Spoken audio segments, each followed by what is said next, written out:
All right. Hello, viewers. My name is Stefan. My handle is Eternal, and I'm the lead developer of Monospaced Lovers. As you could guess from looking at this video, I have something kind of funny in store for us today. Because I've done a few live streams of this demo already, and I'm kind of running out of things to talk about, I thought it would be kind of fun to just play through it with an arcade stick. This is partly inspired by seeing other people do the same things in the past, because even though this game is it's not the most fast-paced platformer necessarily, there's a decent amount of text, decent amount of RPG elements, but at the same time, like, there's also kind of like a speedrunning element to some of the platforming physics. And I don't know, like, if you've ever played fighting games, or if you've ever used an arcade stick for something, sometimes it kind of makes you want to use an arcade stick in places where it doesn't belong. So just for fun, I thought I would try something like that. If you'll excuse me for a moment, I do need to refresh a couple pages just to see how things are going. Yeah, I think we're good to go.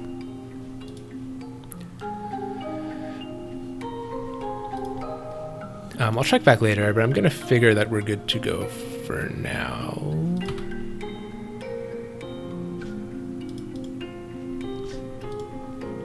Sorry, there's always a little bit of hijinks with coordinating certain live streams.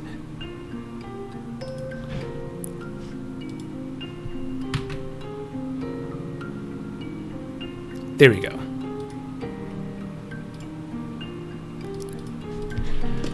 Yeah, so I'm just gonna get this thing set up here. Now, at the same time, I'm assuming that, like, the majority of viewers may not have actually seen this game before, so I'm kind of balancing it between doing something new and still hopefully providing some useful commentary along the way. I guess I don't really want the FPS counter for this.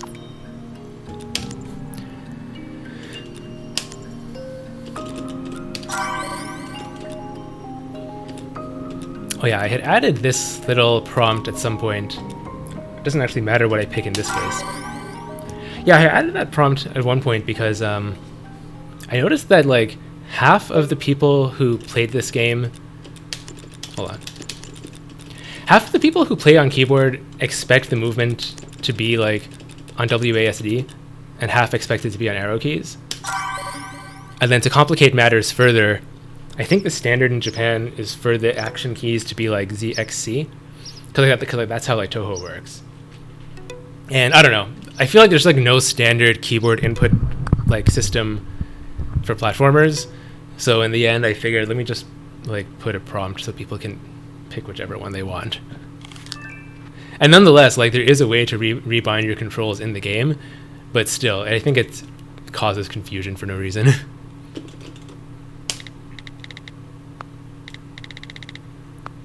As usual, we open with a little conversation here.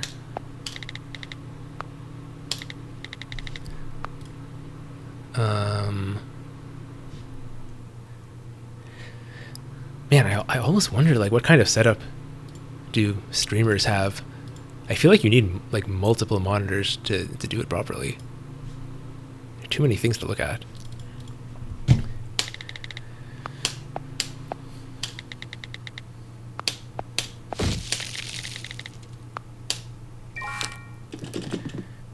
So, by the way, this is my first time playing this game with an arcade stick. It's gonna feel so funny.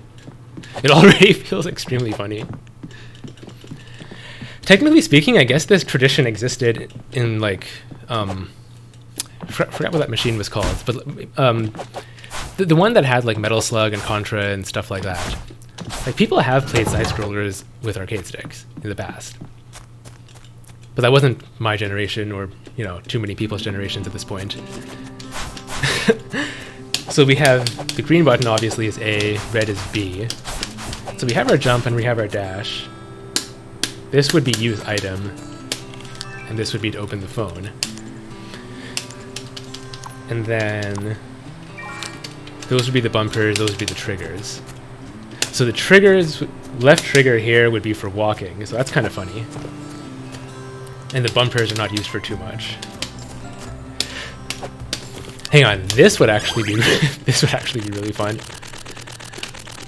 The walk button is left trigger, so I have to kind of keep my hand over here, which is a little weird. But yeah, this feels so much better than how I normally play with a controller. This minigame is mainly used, as you can tell, for passing time, like literally in the context of the game. Because, you know, for a game like this, there's usually going to be some quests that that only activate at a certain time of day. And if you glance at the clock up there, you can see time is just like zooming by. So it's a mini game, basically, to keep you occupied while you're waiting for a quest to appear sometimes.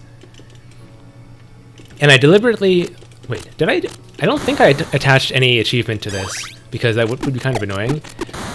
But you do get like a shiny thing in your profile if you can hit a high enough score. If I wanted to hit a high enough score, I would have to like stop talking, because it's hard to talk while playing games.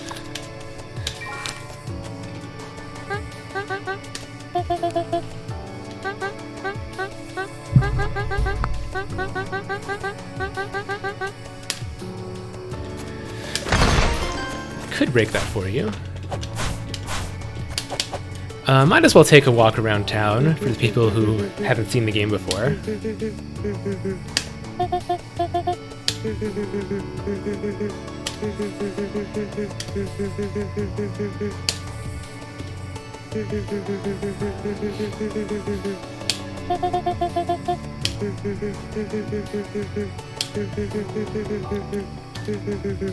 Every time I play, I think I go through this entire conversation.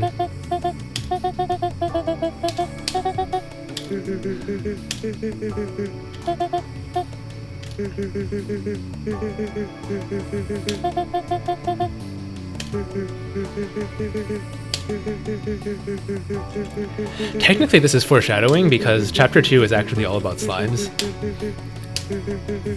So all this rambling kind of comes full circle eventually.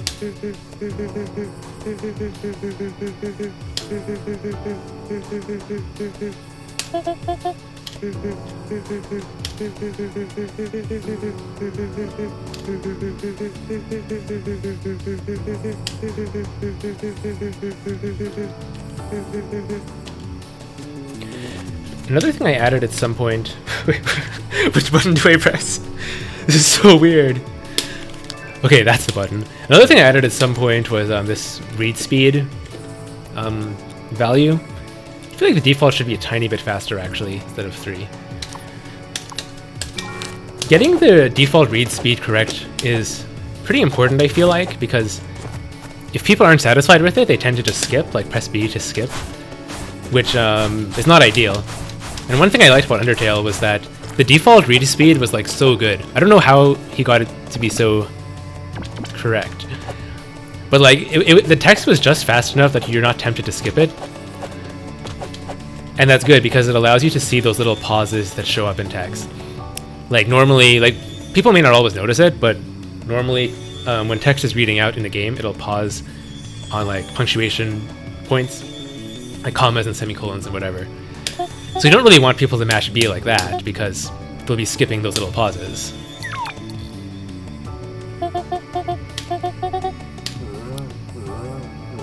This is a little fast, I think. I want to say 4 should probably be the default.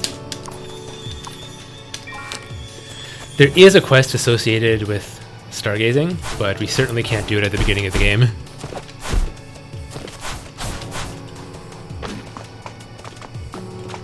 There's this guy hidden here.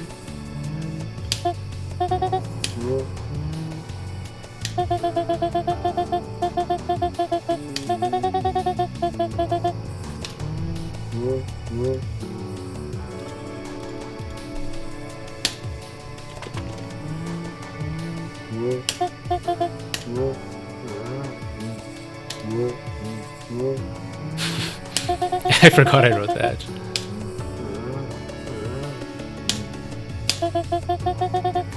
It's funny because this guy's quest is actually one of the hardest in the entire game.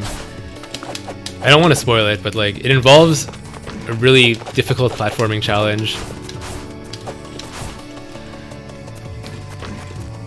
And there's this little thing here. Okay. I do like the idea of putting things in the foreground in platformers.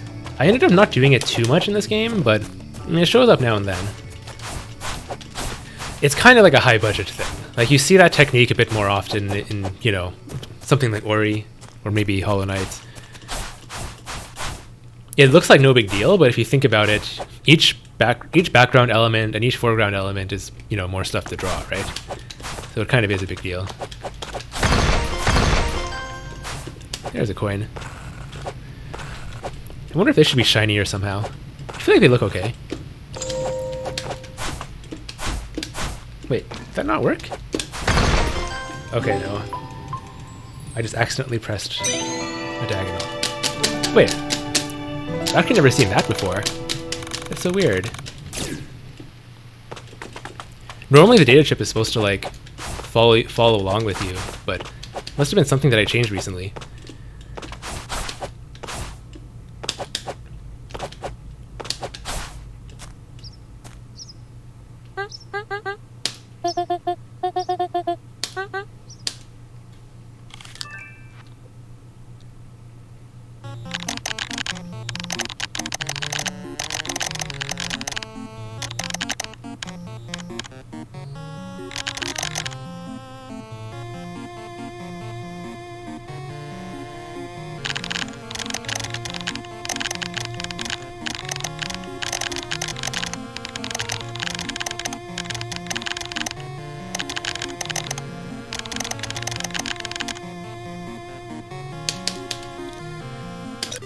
And so the journey begins.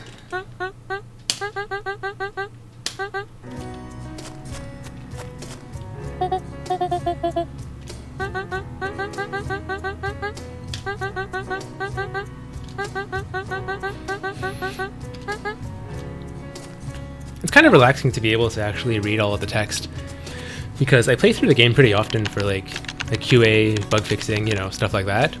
But I usually just skip all the text. So it's kind of fun to just play normally.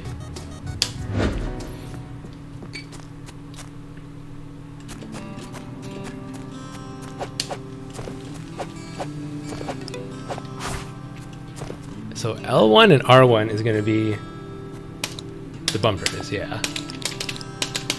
It feels so funny. Oh yeah, normally when you're playing, you're supposed to be able to kind of advance the text while you're jumping, because, you know, right bumper on a controller, you can easily press that while using the face buttons. Of course, it's kind of funny like this.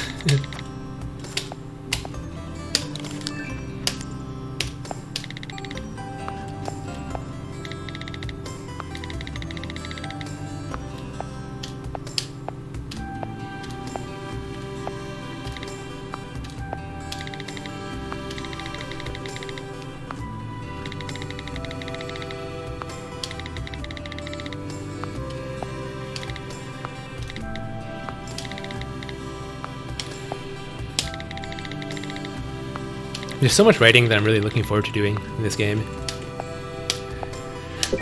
Things are drafted out pretty well, but like the pacing is funny because I don't know, like if you imagine yourself writing a novel, like all you're doing is writing, right? So you can, like, your mind is more focused on the story for one thing, and you get a better sense of pacing because as you write the story, you're progressing along in a linear fashion. With games, it's kind of weird because you just, like, you might be in the middle, you might be writing something in the middle of the game, then you have to jump back to the beginning to fix a bug or something, or add a new feature. So the whole sense of pacing, in terms of how the player experiences it, is like totally different from how I've experienced it, because I'm always just jumping between random points in the game to test things or fix things or add things. So yeah, at some point, it really would be nice to just like read all the text linearly and like just think about it properly like that, because the story feels more disjointed in my head than it actually is in real life, I think.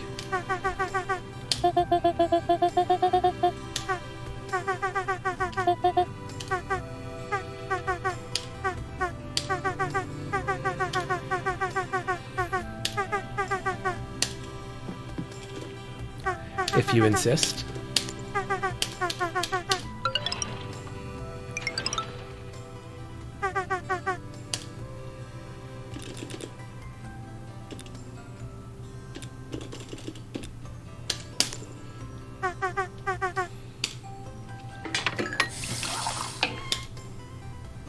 Oh, I skipped the audio by reflex.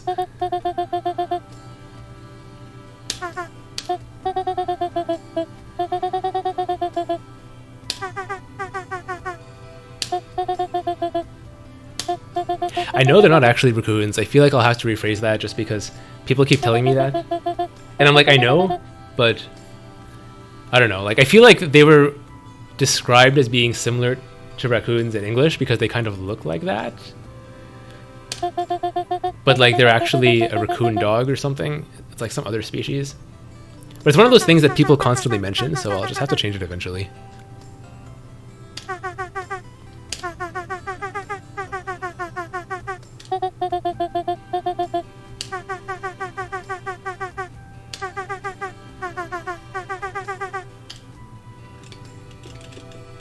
That is kind of a nice conversation. So the black tea always used to give you a speed boost because it's like caffeine, right? But I actually buffed that boost quite a bit. So you can zoom now. Like you're running really fast like this. It's a 20% boost, I believe. And the other thing, as I've mentioned in past streams, was that like, I mean, you could play the entire game just running and dashing like that. Most people probably will. But there's also a thing you can do. Well, I call it a wave dash. That's what it was inspired by. Where if you dash and then crouch, you get that boost there. And there's even more of a boost if you were in the air, and then you dash and land like that. So you can do stuff like that to just go really fast. And then with this plus the caffeine, like you were just zooming. It feels really funny on an arcade stick. I guess instead of doing it all with your thumbs, you'd probably want to do it like that. Actually, no, this feels weirder. This is so weird. Yeah, I can't do that. This is good enough. I have to say, this movement feels better on a controller. I have to say. I think it's because you don't use the top buttons for anything. So lo and behold, the game was not designed for this input method. But yeah, like zipping around with the black tea is actually really satisfying. And there might even be some gameplay uses for that. Like, I don't think it would ever be necessary, but there are a couple of time trial minigames where you have to like, well, you have to complete a minigame within a certain time, obviously. And technically speaking, the game doesn't prevent you from like going there with the black tea active. So it's not even really an exploit. I would just say it's a strategy. Like if you're having trouble clearing that game, you can use the black tea to speed yourself up and then go into the minigame. It'll be much easier then.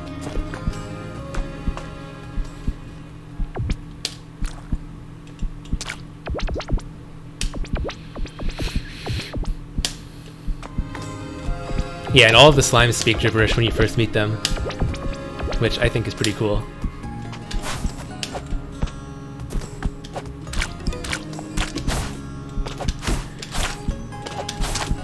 And then people never know where to go here, and then they get confused.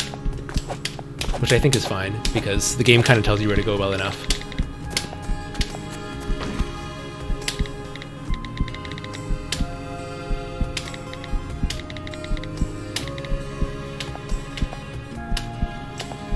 Oops.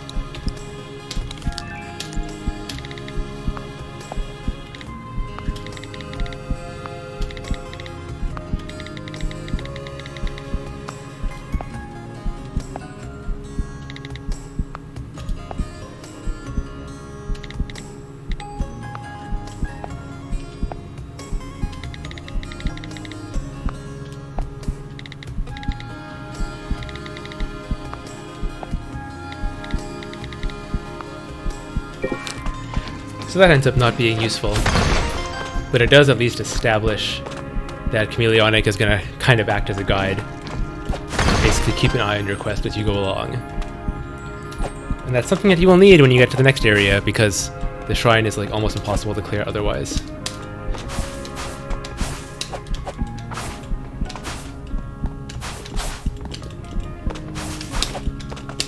This feels so funny.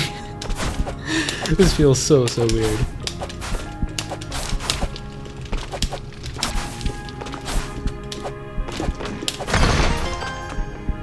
Might as well walk in here, even though I know it's here already.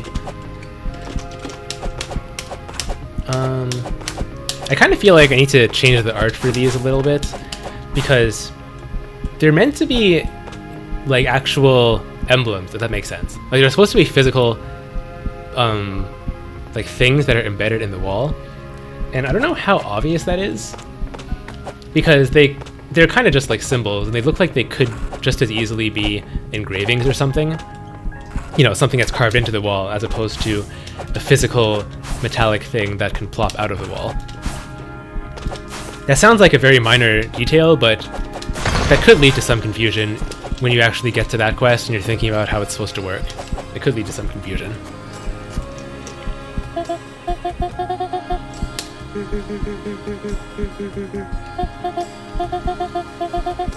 No, the game doesn't actually have status elements, though.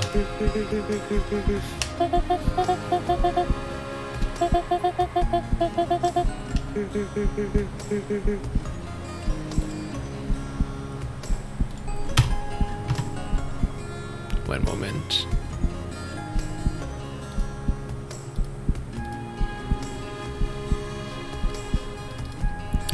Okay.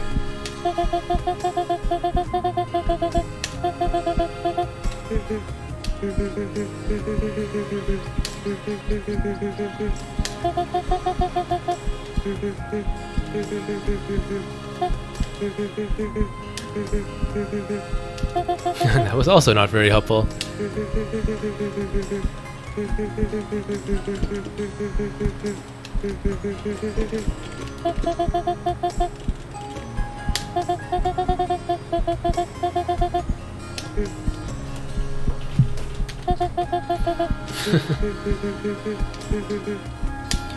Yeah, the NPCs in this game have a thing about being like not very helpful. Like on one hand, there are a lot of situations that you can't get through without them, but sometimes they also kind of, you know, beat around the bush, which I think is interesting, because why on earth would they help you? Like one general point that bothers me about a lot of, well, normal games, like mainstream games, is that it always feels like the world is like a playground. Like every character is just there for the purpose of entertaining you. And that's something that people bring up a lot in the context of world building, right? Like it should feel as if the world existed before you got there, for the world building to be good. And likewise, it feels kind of stupid if a dungeon is laid out just for the player to walk through it. Like, who built it and why, right? And I kind of apply that same logic to a lot of the text and a lot of like the interaction with other characters. I try to make it feel as if they have some reason for being there other than to entertain you.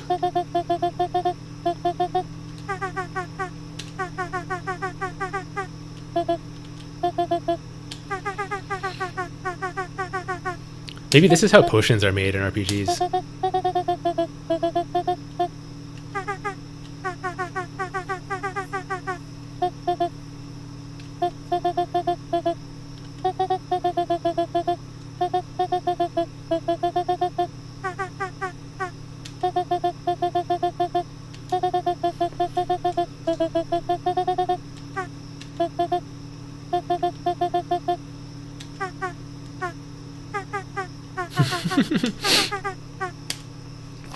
Her trust is kind of misplaced, unfortunately. Yeah, so it's implied that it feels like Jell-O, but probably doesn't taste like Jell-O. I cannot guarantee either way.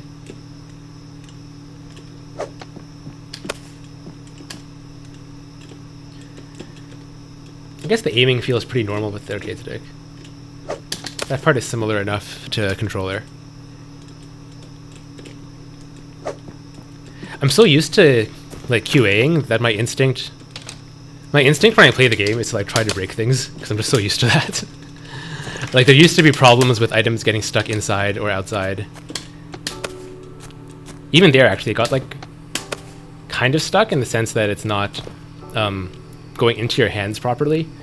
Although that's not actually a problem with the house. That's, I think that's related to something else, basically. But yeah, there used to be some issues with items, like, getting stuck inside houses and stuff like that.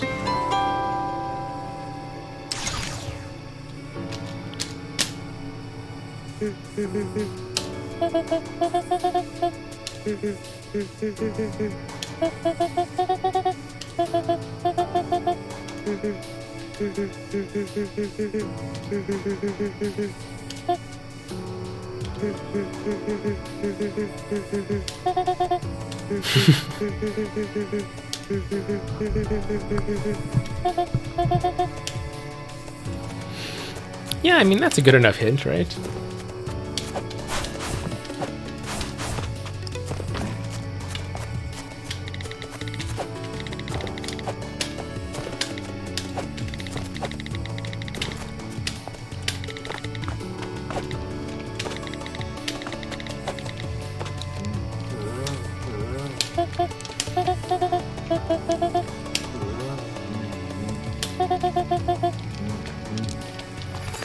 I forgot to show this part earlier, but presumably when people are walking through the town for the first time, they'd probably fall down here to see what's going on, and they would talk to this guy. And so then it comes full circle, because if you ask him, like, you can't ask him for the roast squirrel then, because you have no reason to want that. And then after you get that hint from Landon about slimes being carnivores, you know, then you connect the dots.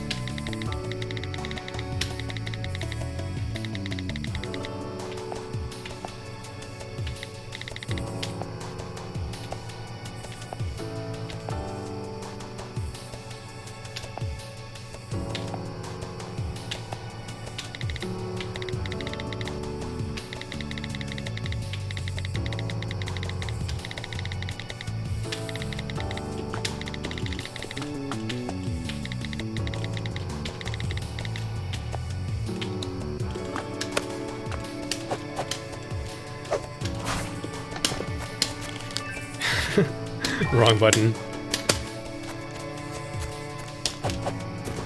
Wait, did I go through the tunnel yet? Okay, yeah, I did.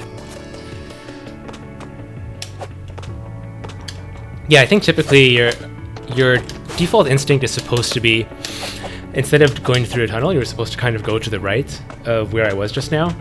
But basically, there's no wrong button. Basically, there's no good way to get the meat over that area. So it's kind of expected that you get lost there for a moment, and then there's a text message hint, and then they basically tell you to take the caves instead. But like, one of the funny things about developer playthroughs is that it's hard for me to pretend to get stuck, if that makes sense. So there are like certain things like that. It just makes more sense to watch someone else play the game, because then you can enjoy watching them legitimately get stuck, which happens all the time. This feels so weird. The jumping and dashing feels normal enough, but the items with like the items being on the index finger is kind of funny. Yeah, it just feels unintuitive, obviously.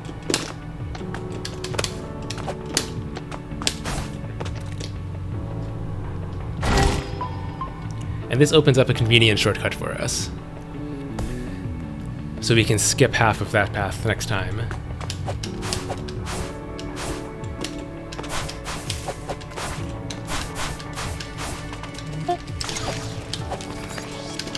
Oops.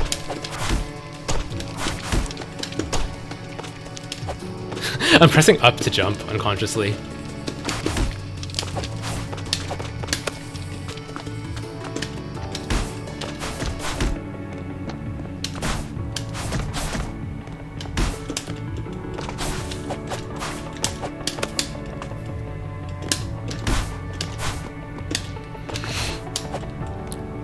There used to be some funny issues with like getting stuck inside of these vines, and I think I was able to iron those out now.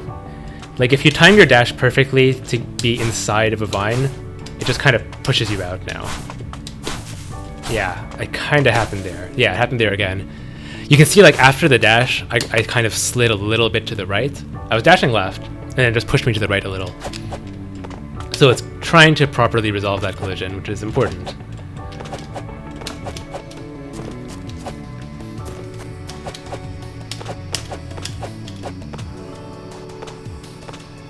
And here we are.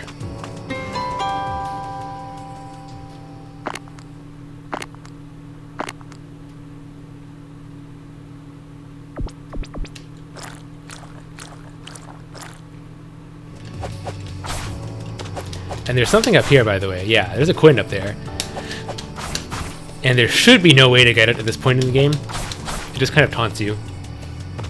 I also think it's somewhat interesting because, you know, like nearly every game in this genre is going to have an unlockable double jump and air dash, right? Which I find annoying because, like, everyone knows that you're going to unlock it eventually, but they kind of pretend that they don't know that, which is sort of dumb. So normally when you're hopping around and you see something that's out of reach, you just assume, oh, I guess I have to wait until I unlock the second jump or the air dash, and that's what will give you the extra height.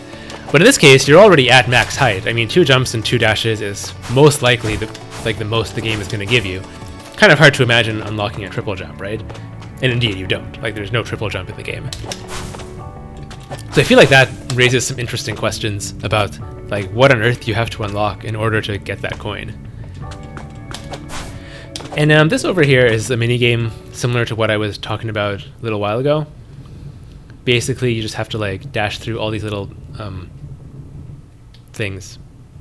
Pinwheels? Is that what they're called? I don't know, I just kind of blanked on the word. But yeah, you have to dash through all these things.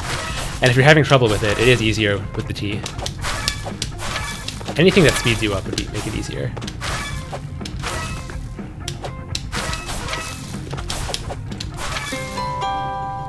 The timing used to be more tight, but I don't know, I loosened it up a little.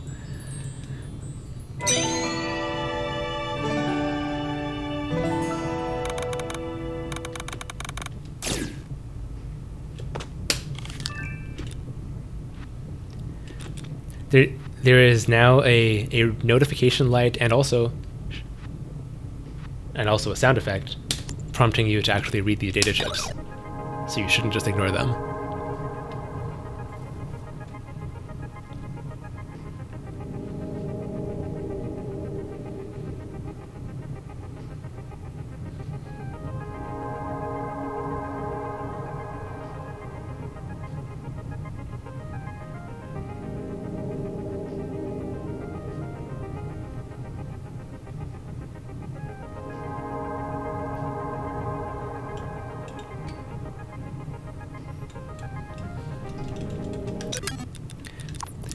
Our composer did a nice job with that track.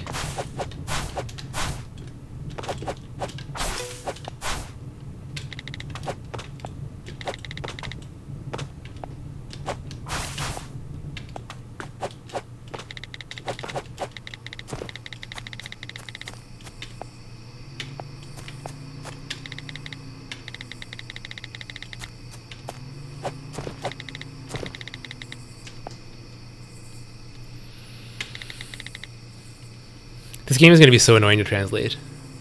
Like, I mean, I'm sure there's got to be some equivalent to that, you know, peaked versus peaked. But yeah, I tend to just inject puns wherever I can. And I know some of them are going to get lost in translation. It can't be helped to some extent.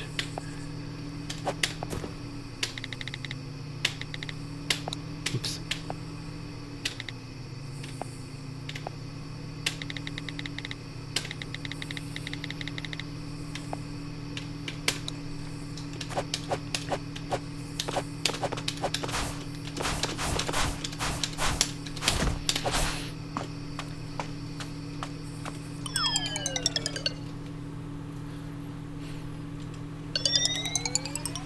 Here's the second area. Fox Shrine.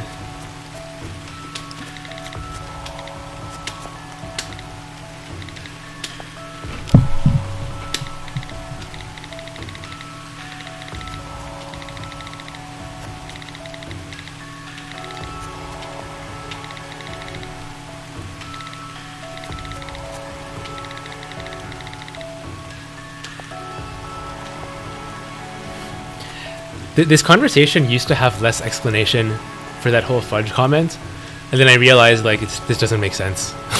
Like people don't really understand it, so I had to add this extra bit.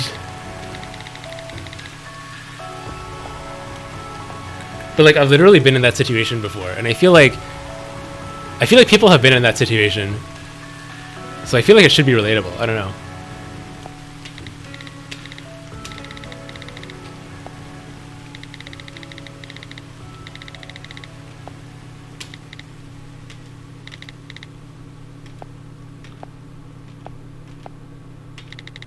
Sorry, this became way too dramatic. I did make a mistake sometime earlier where the ambient sound for some reason fades out at sunrise and sunset.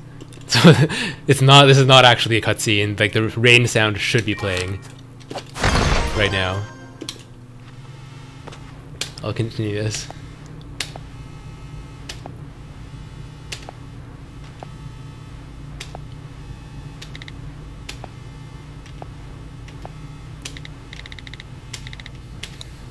So here's one thing inside the graveyard.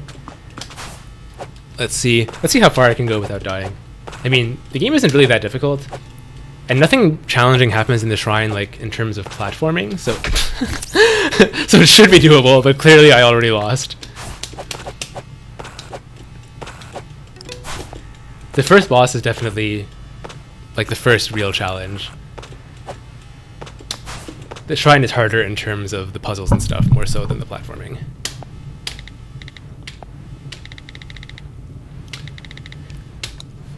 And that conversation indicates that death is canon in this game. And the characters deliberately don't elaborate on that. So it's just something you can think about.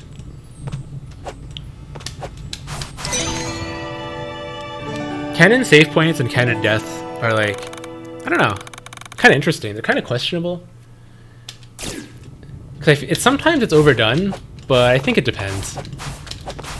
And it's the kind of cliche that like, I don't know, I guess there's so many different ways of doing it, and it has the potential to be really cool, so I don't think it's entirely a bad thing, but I know people have mixed opinions about that, for sure.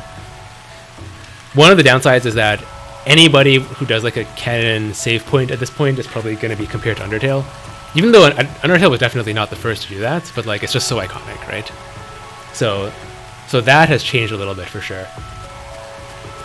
The save points in this game are not really described as being canon, though, because they're not really save points. It's more like a checkpoint, right?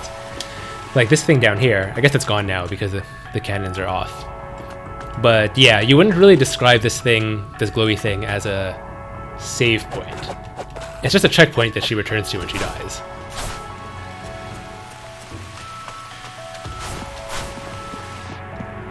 But yeah, it's one of those things that's become a pretty common trend in games. And as long as everyone does it a little differently, I think it's fine.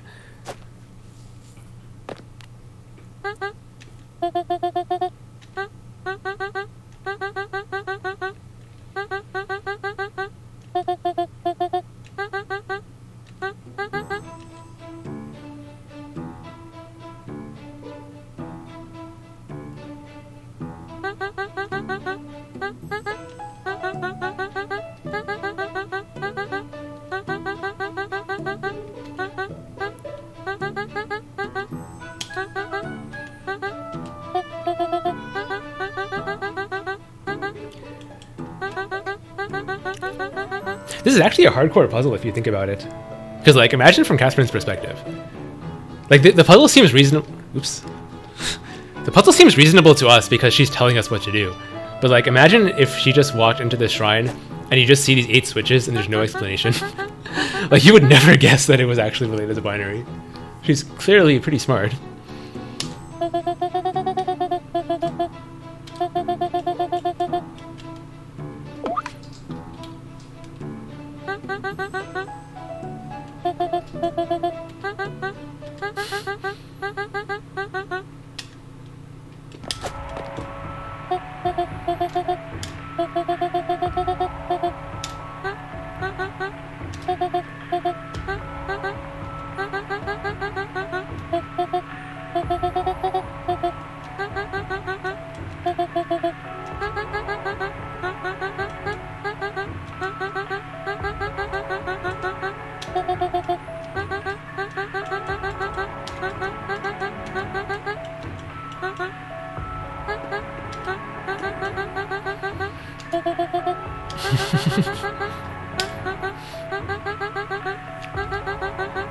So this is kind of the opportunity the game gives you to just Google the answer if you want to.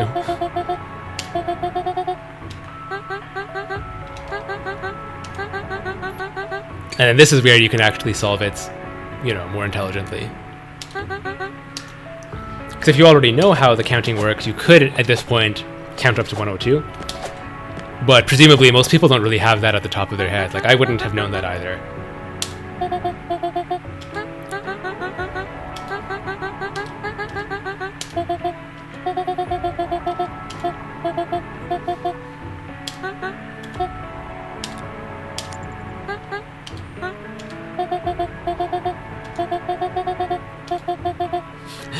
I know, right? Like, you you would expect that this game just involves pushing blocks like a Pokemon game or something.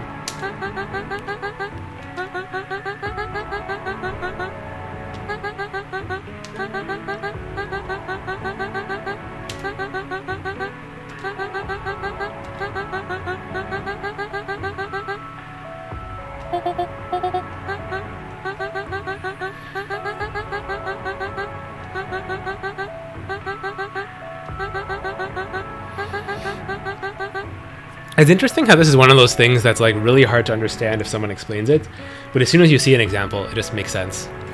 Or maybe that's just me, because I always found math to be like kind of weird. But, or I guess like if I look up something related to code, I feel like the text description in the documentation for coding, like not just Unity, but especially the official Microsoft documentation for C#, like that's like hardcore, you know, programmer stuff. Like they do not make it entry level at all. So if I read the description of how a certain method works in C#, I'm like, this sounds confusing.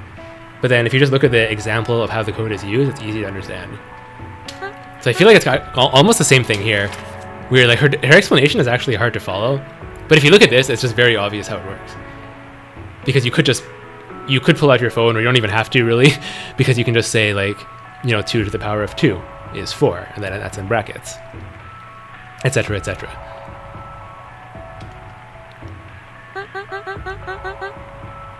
But like people have their own way of figuring out stuff like that, because some people can just look at numbers and they just crunch it intuitively, you know.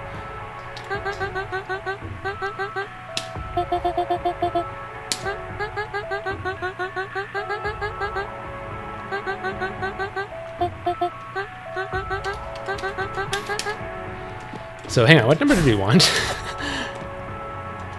I think she tells us. Yeah, she tells us if we ask again. So 102, and then that hint. So I mean, I already know the positions, but I'll try to play fair. I think for these puzzles, it makes sense to start with the higher numbers, because like, well, obviously, why would you start with 1, right? You'd start with 64, and then 32. So then 96. I want to get this out of the way. Oh yeah, and then sometimes people solve this by accident, like I just did, yeah. The reason why you can solve it by accident is because the switches trigger when you're standing on them as well. So in the process of moving that block out of the way, you're also standing on the 4th switch that you need. So that could happen sometimes, but I don't think it's the end of the world. I don't know if it's something that I really want to change. Because the thing is, later in the shrine, you actually need to stand on certain switches. And it would be, you know, logically inconsistent if some switches couldn't be triggered by you standing on them, and some could. So, yeah, kind of one of those problems I just pushed aside for now, because I'm not sure if it needs to be dealt with.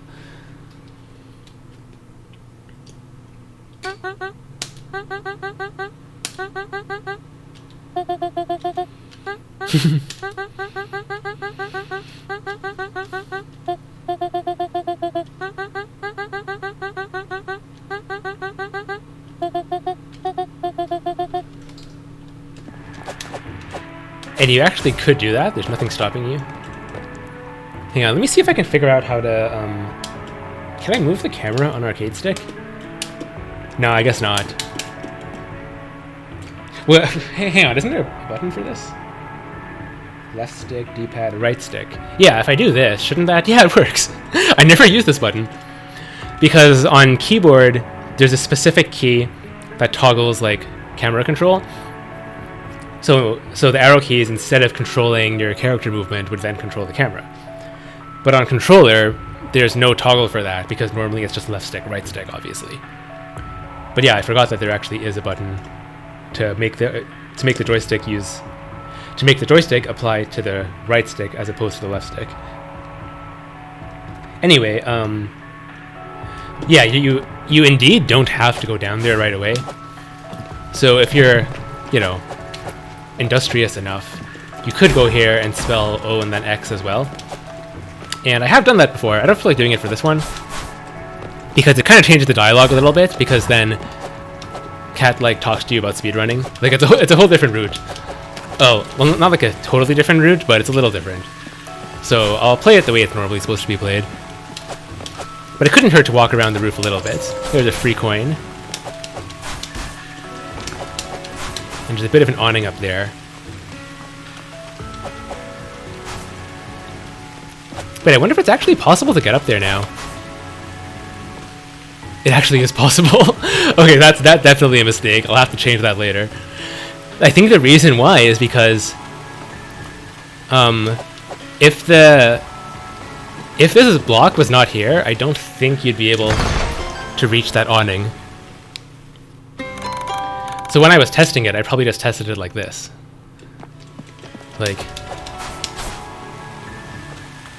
Actually, no, it still worked. Okay. Yeah, so I must have just not tested that in a while. Of course, there is nothing exciting up there, but nonetheless, it should be impossible.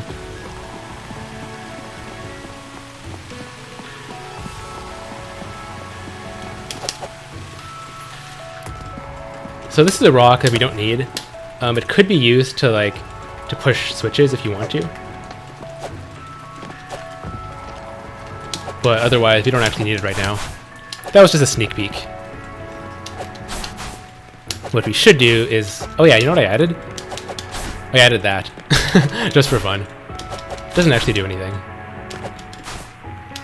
But yeah, what we ought to do is get Cat across this bridge. Because we don't really want her standing there forever. And of course she abandons us here.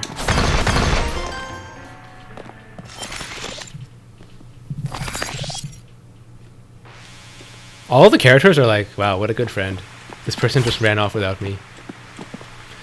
Oh yeah, there's something else I changed about this area, which might be kind of interesting.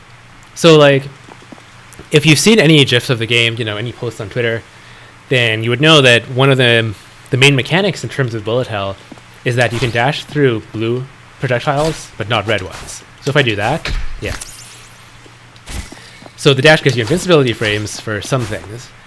But it's kind of funny because, there's nothing about blue that would make you think that you can dash through it. It's not like one projectile is thicker or darker and the other one is lighter or weaker. They're just two different colors. So I wasn't sure how to make it obvious. I thought that putting this one right in front of you would make it obvious, because there's clearly no other way to get through it, and at some point you'll run out of buttons to press. But to make it even more obvious, I put that little breakable block over there. And there's nothing inside that block, but the point is that at this point in the game that you have to dash into blocks to break them, right? So hopefully your instinct will be to do that. And then you realize, oh, I can dash through it. That's how I hope it'll work, but I haven't really seen anyone play the game since I added that. So we'll find out eventually. We'll see if people still get confused there. But a bit of confusion isn't a bad thing. If we removed all points of friction from a game, it would no longer be a game. It would be a walkthrough.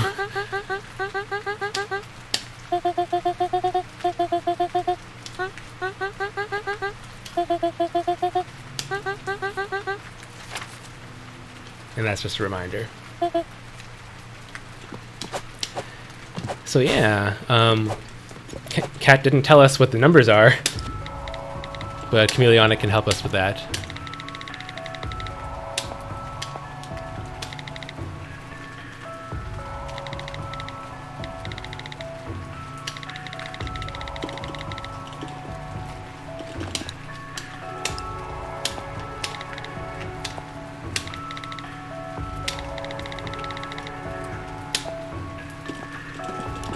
Like every time I'm just sitting here, I just want to like instant air dash or something.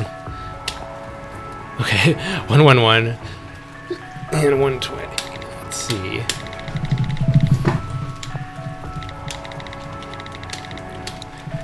So as usual, we kind of want to start with the second from the top left. 64 seems like it. Well, actually, the top two, I guess. 64 and 32 are usually the building blocks of these puzzles. 111. 111.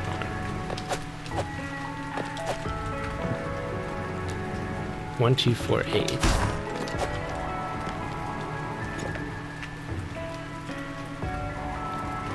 So 96, and then 104. So that should be 104.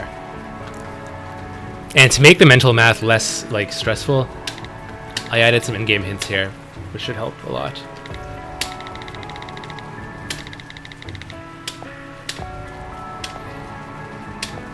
Yeah, 104 as I just said. And 4 on the right.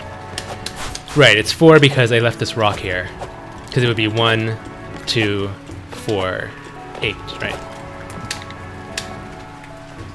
It took a bit of time to debug that conversation because it has to be done dynamically, right? Like there are like a bunch of little bugs that could occur there, but I think it's all good now. And basically, no matter what the configuration is at the time, like that's what the conversation will tell you. So yeah, knowing this is 104, that should be 108, 110, and 111.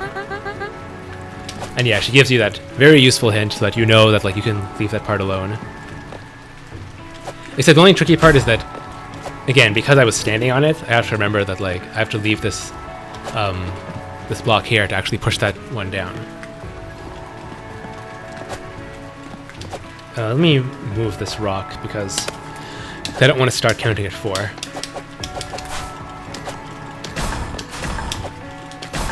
So start at 96 as usual.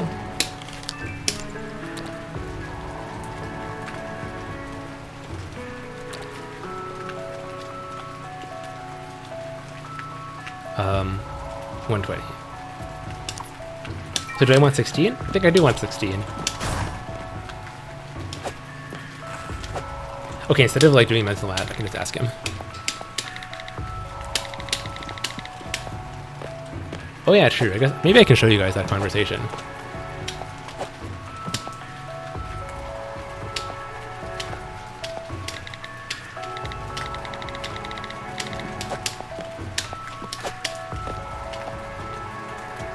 Indeed, 111 on the left, and 112. So then we know we just need to add 8 to that, and the puzzle will be solved. But for what it's worth, I'll run back here. I haven't looked at this conversation in a while, but let's see. Good opportunity to see how it works.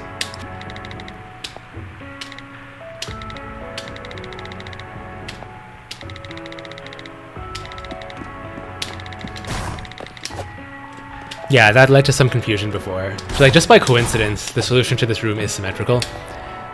And I can't really work around that, so all I can do is have this conversation. That looked kind of funny with the pop-up, the chat pop-up, but here it makes more sense. Because then you can actually see the verticality, right? Yeah. 4 on top, 4 on bottom.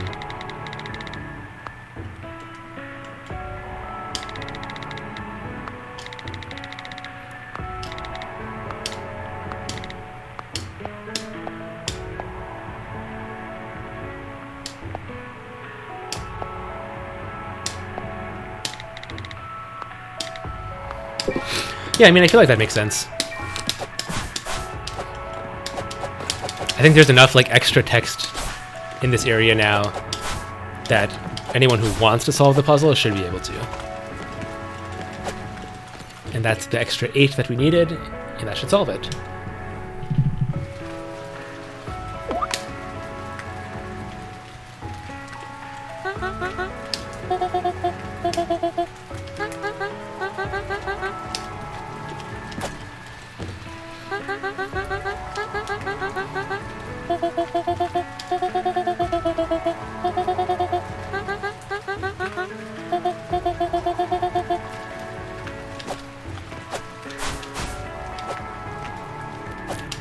And yeah, I didn't want this area to just be a grueling like series of math puzzles.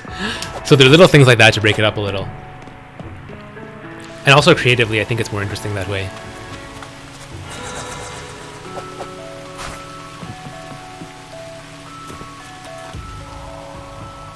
Yeah, you can't translate that.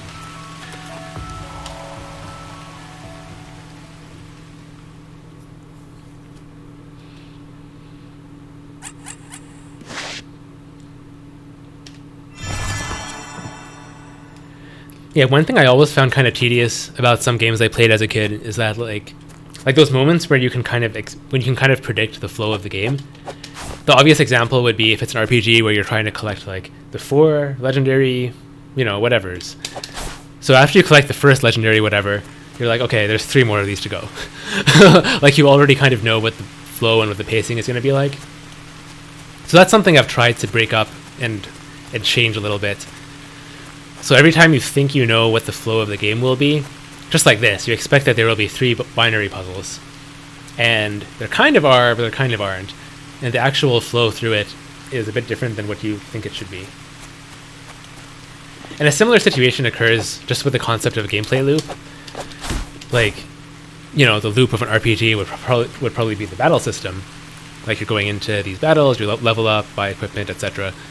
But the most fun part of those games is usually the moments that kind of break that loop. And again, Undertale being really good at that, where like each boss battle deliberately, it doesn't break the gameplay loop, but it breaks the rules of the gameplay. Because the rules of the game are based around this little box that you fight in, and then each Undertale boss like changes that box in some way. So honestly, like the most interesting parts of games for me are the situations where the rules are broken, where you have what you think are the standard rules for a particular genre, or the standard flow for a particular genre, and then the game deliberately breaks that flow or breaks those rules, and now you're like, this is a novel experience, That's something I personally like a lot, and I'm not even sure how often that is done in Monospaced Lovers. I tried to do that a good handful of times. It's not really finalized yet. But yeah, whether I'm the one creating it or if I'm just playing it in other games, that is just something I enjoy.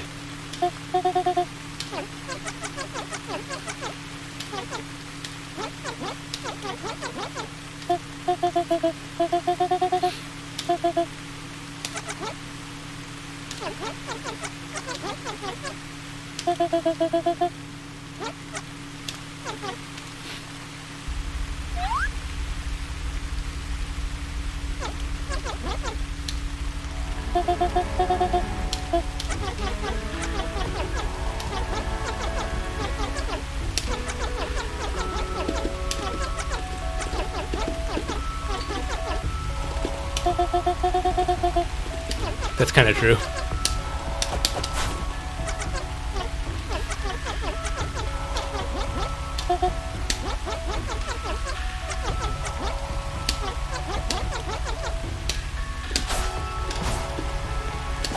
Actually, I should do the next conversation. Yeah.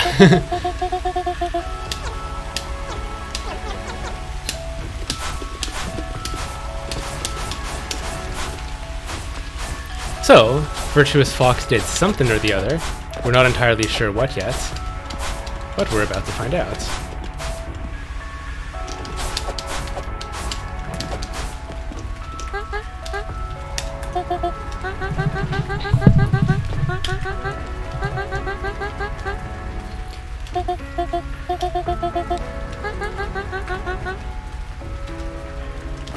So we have all these little engravings that appeared, and I figure some people might jump to the conclusion, but there's some hints in there as well.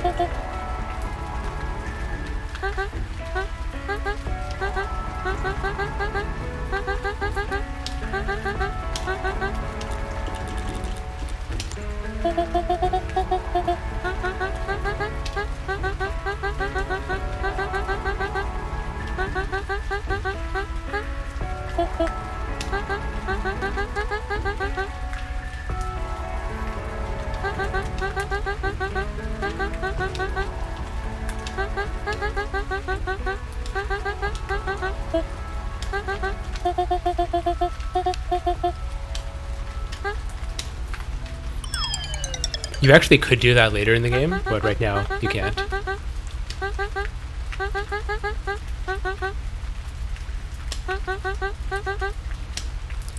So we want 111 in hexadecimal. But we kind of want a better explanation.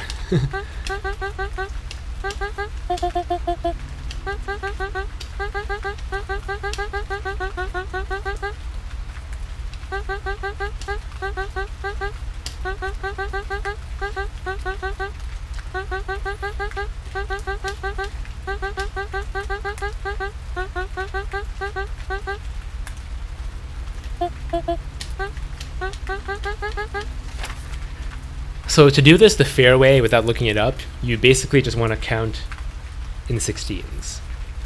That's what it comes down to, because once you get the bigger digit, the small digit is really obvious. So I was doing this earlier today, so I mean that's kind of unfair, but at the very least it's easy enough to say like 16, 32, 48, etc. So I think I had done like 80 or something. Because if I just started this puzzle without knowing what the solution was, I think I would try that. So that's 80, and now we can do this conversation.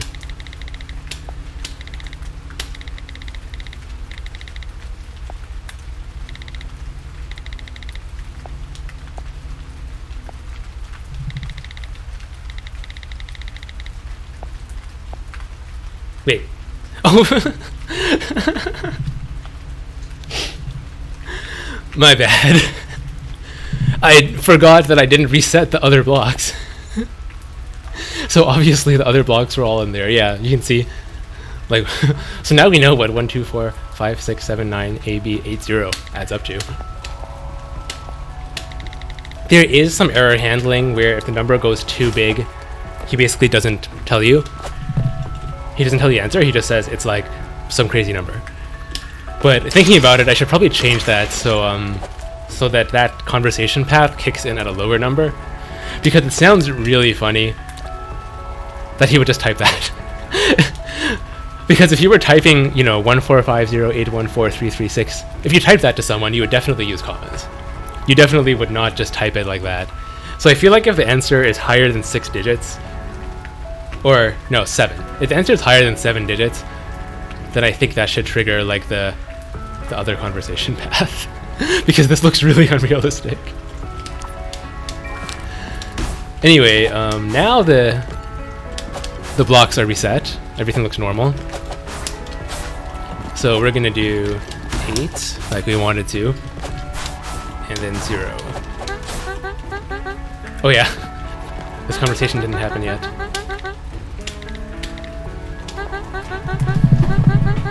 Because if you do that, you can't get it unstuck. Like you're committed to this.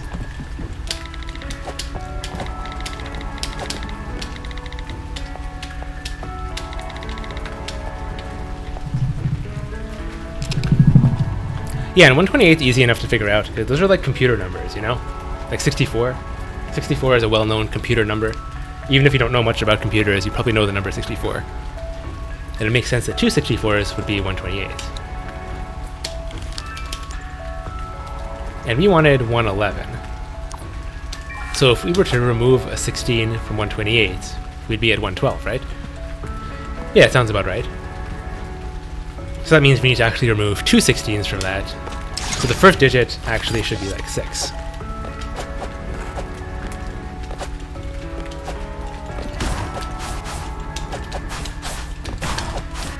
And I just have to wait a moment for the conversation to come back.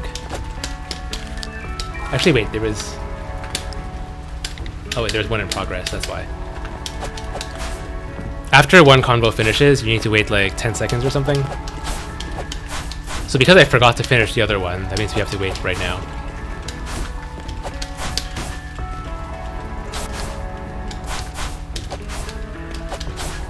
Maybe it's closer to 20 seconds. Yeah, there we go.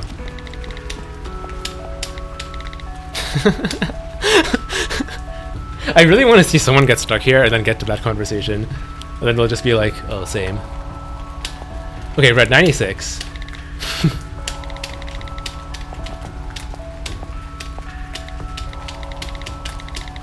96 plus 10, 106, plus 5, 111. So we have to add 15, and 15 would be the highest number that we can do that isn't just another set of 16. So that would mean that it's F. It's kind of hard to throw in this area because there's not enough space. Wait, F didn't work? Oh, that's why. Yeah, I forgot the 0 up there. So you restart it, and then we do 6F.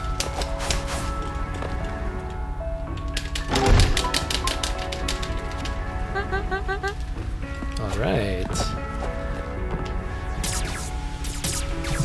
Here's some much-needed platforming. Oops. Give your brain a bit of a break from all the math. Oop. I wanted to, like, time it right.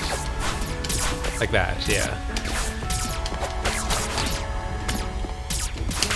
Ah, too much momentum there. That's what I wanted to do. Yeah, because even if you have forward momentum, you can cancel, like, if you dash forward and then jump. Wait. Yeah, if you were holding forward at the end of a dash and then you jump, there's like a bit of momentum. But if you let go of the direction and then jump, it cancels instantly. Like that. Like there's no momentum there, right? Yeah, so that's like a useful thing to keep in mind if you're in a situation where you have to dash to get through a blue projectile, but you also have another thing, like another obstacle right in front of you. You can kind of cancel it like that. Yeah. Oops.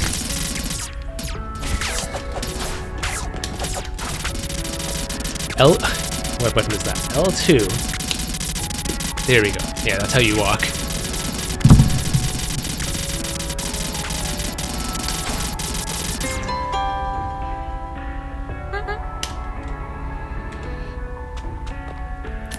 It'll take her a moment to get here.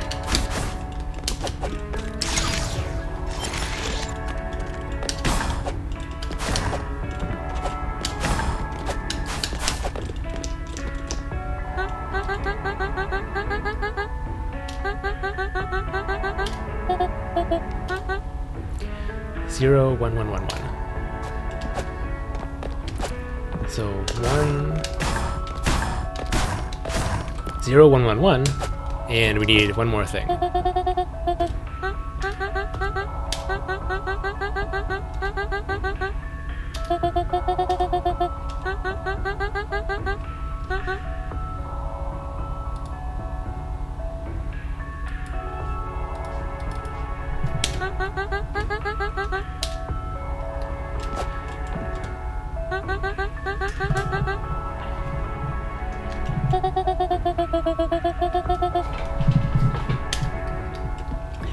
So that's a hint. And because I was playing with that rock earlier, it's pretty obvious that the rock is what we need. But there was one interesting thing that happened, actually. So, like, I added this this lamp thing just for aesthetic reasons. Just because they look like you should be able to dash into them, and they should be more dynamic, right? But then I realized, if I do that, people are going to think that this is the answer to the puzzle. Because if you like, it makes you feel like you should be able to shake this lamp down, right? So I had to actually add a conversation about that because it feels like that's the answer. Especially with the assumption that people have from, again, like normal video games, where like the answer to any room is going to be within that room itself. So if that's your assumption going into the room, you would naturally just look at that lamp.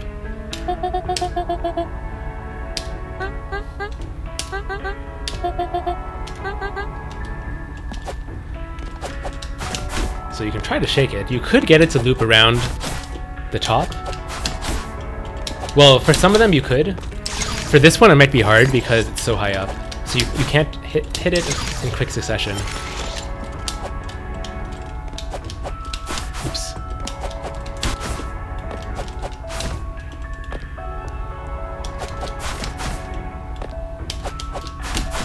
There we go. I got it. But nonetheless, it did not fall off, did it?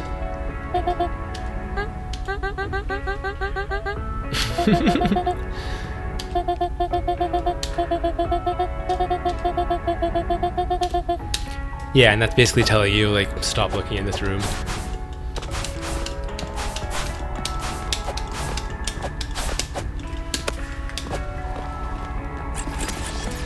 And when you try to do this, the foxes kind of prank you and turn this room back on. But this time, things are a little bit different. Like, up here is all blue lasers. And down here is a little different, because you have to go through the top now. One of the reasons for this is just to show you that, that the items interact with projectiles in a different way than you do. More specifically, the items don't interact with projectiles, really. The only thing that can kill an item is the hot plates, the ones to the left. And the reason for that is just because I needed it for some puzzles. But for regular projectiles, yeah, items don't get hit by projectiles. So that can lead to some interesting little puzzles where, just like this, if there's a red laser in the way, the item can go through there. But to get yourself through there, you'll have to go through the blue route. And there's more of that later in the game, so I figured I might as well introduce it right now. And this last part is the same. Wait, which is... Oh yeah, you can't actually walk while holding an item, I forgot.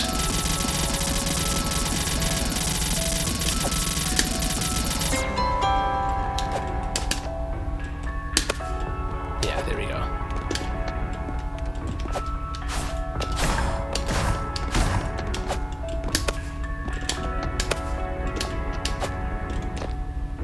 And that's the third room.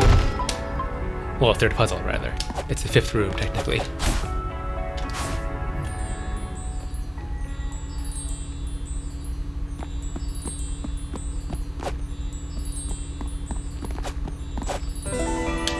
And this prank that I've seen 100 times, but it's still pretty entertaining.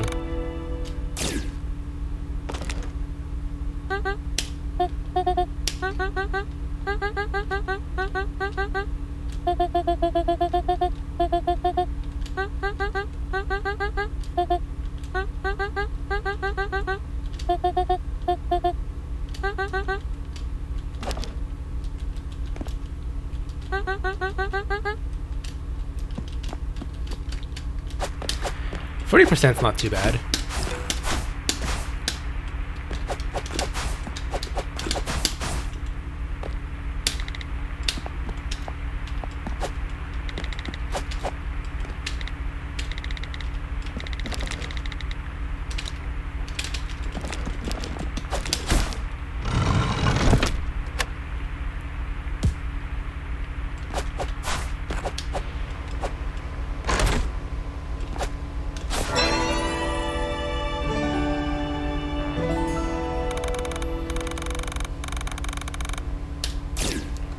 So this is something that we needed. Interpret foreign languages. So now we'll be able to figure out what those slimes were talking about.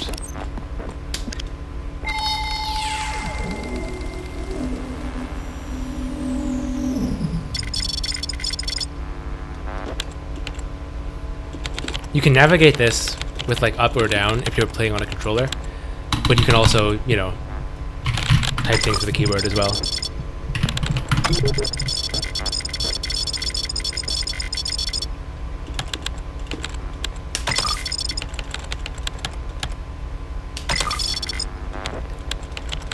Imagine the speed boost with also the black tea boost. Yeah, because it sets the speed of your movements. So if you got 1.25 from this, and then another 1.2 from the tea, you'd be zooming.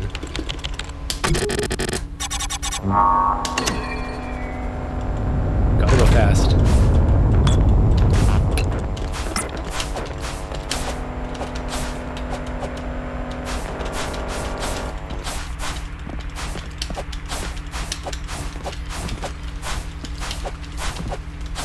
There is a teleports behind you reference somewhere later in the game.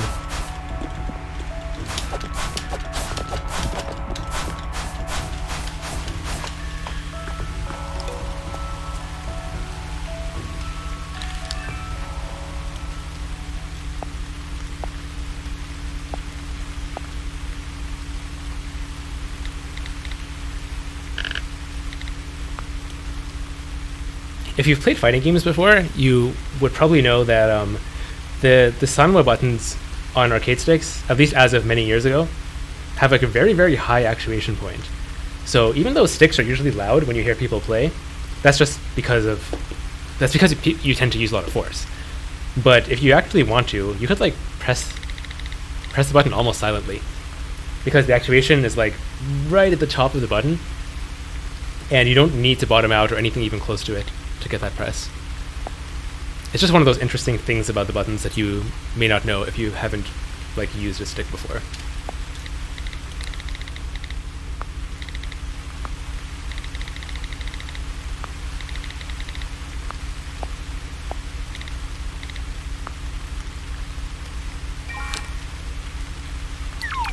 And this is a very wistful conversation.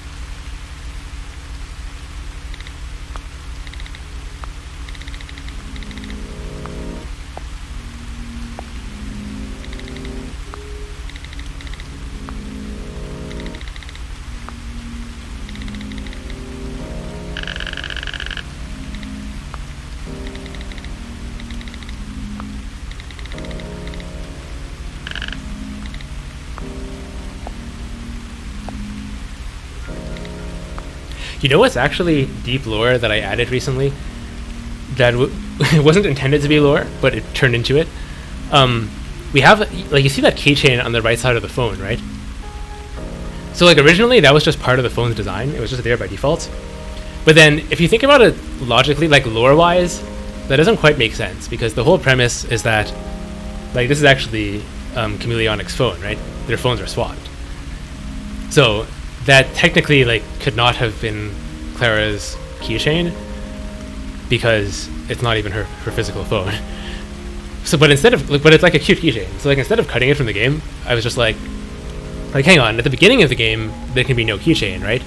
And then at some point, I think it's like after you go to the shrine or something, at some point that keychain just like silently appears and nobody mentions it. But I think the reason I did that is because the implication is that, like, she's kind of getting used to this situation, if that makes sense. So she's personalizing the phone like as if it's hers. Like, she had this keychain lying around, and she's like, oh, I guess I'll be here for a while. I guess this adventure will be going on for a while, so I might as well, you know, get comfortable. And because that's kind of an interesting, like, point, I feel like I'll maybe mention that in some later conversation, because it's like an interesting little nuance that people may not notice.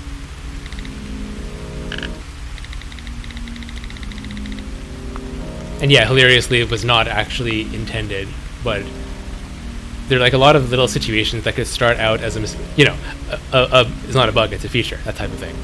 A lot of things could start out as either a bug or an oversight, and then you realize, hang on, we could just change this a little bit, and suddenly it becomes a pretty interesting feature.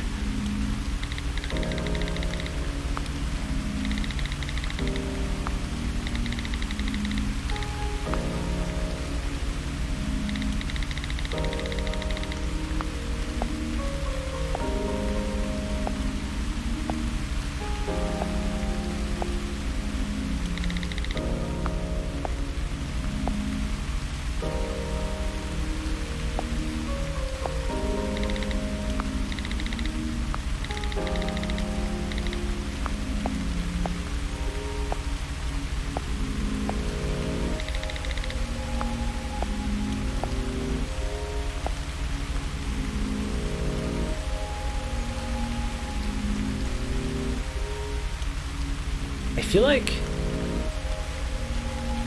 I don't know, that's a whole different thought. I feel like I should shift something around conversation-wise, because, like, they talked about the whole slime killing thing after the data chip that you get from that ring, the minigame with the pinwheels, but that's optional, right? So it makes more sense, I think, to make that like a mandatory discussion that happens here instead. Because if you didn't have that conversation, it'd be kind of funny to have this one where, you know, where the guy talks about killing slimes, and Clara's like not surprised with that at all. So I feel like that conversation should just be moved here. I don't know, I might do it later.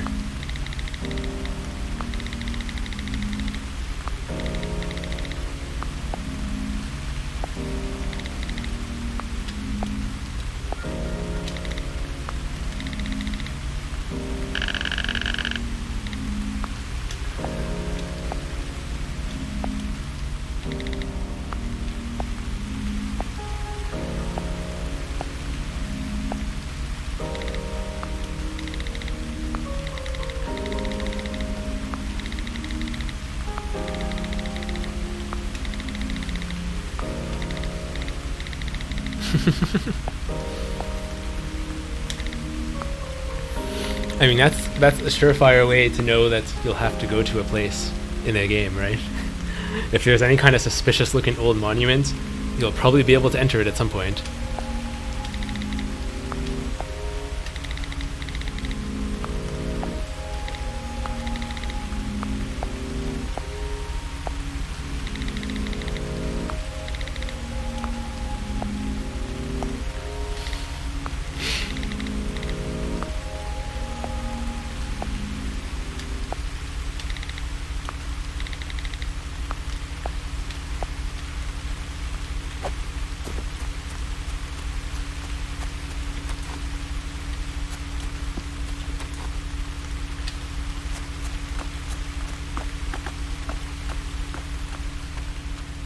And that's that for the demo.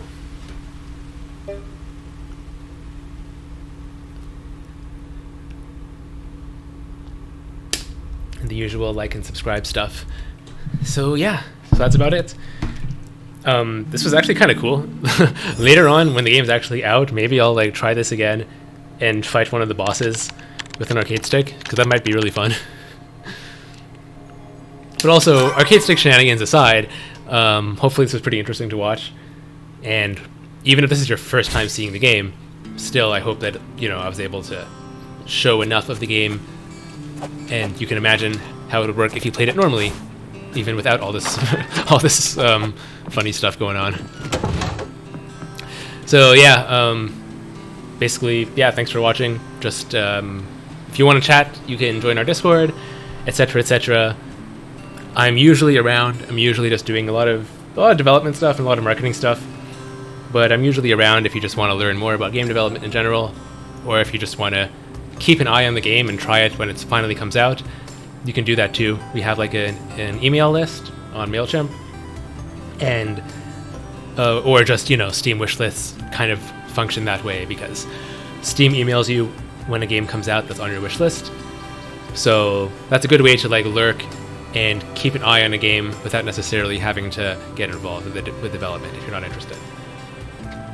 So yeah, thanks for watching. I think I'll close off for now. Take care.